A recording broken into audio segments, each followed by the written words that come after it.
Avez-vous remarqué que l'on rencontre de plus en plus de moustiques chaque été?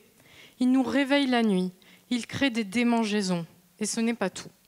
Ils sont capables de véhiculer une certaine famille de virus que l'on appelle arbovirus.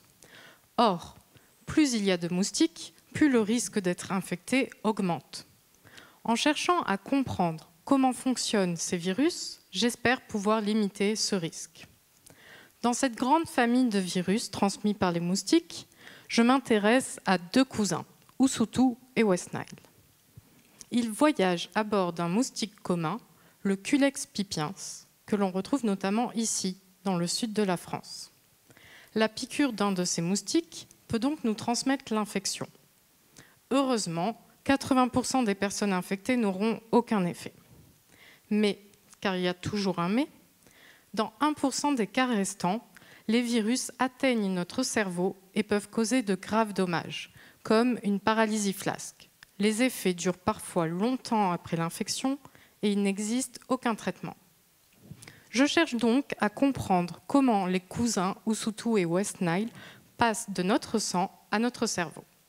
Pour cela, en laboratoire, j'utilise un modèle cellulaire représentant la barrière entre le sang et le cerveau, la barrière hémato-encéphalique. C'est la gardienne de notre cerveau. Elle est à la tête de toute une armée de cellules endothéliales qui nous protègent contre l'envahisseur. Or, Usutu et West Nile sont capables de corrompre cette gardienne. Ils vont infecter les cellules de la barrière et la traverser. Cette histoire ne s'arrête pas là. Comme Ulysse qui avait dupé les gardes de la ville de Troie avec son légendaire cheval, Usutu et West Nile vont utiliser la même ruse. Ils se dissimulent à l'intérieur de nos propres cellules immunitaires afin de tromper la gardienne qui les laissera alors entrer. Une fois à l'intérieur, les cellules libèrent le virus et aggravent les symptômes.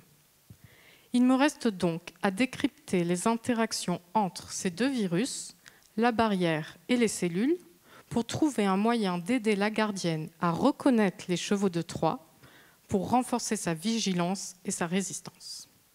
Sylvain Tesson a écrit « Quand un cheval de Troie entre dans une ville, porteur d'un virus qui affole les esprits et paralyse les corps, on a intérêt à emprunter les seules portes encore ouvertes, celles de la poésie. » Pour ma part, je vais modestement vous proposer une solution pour que les piqûres de moustiques ne vous prennent plus la tête.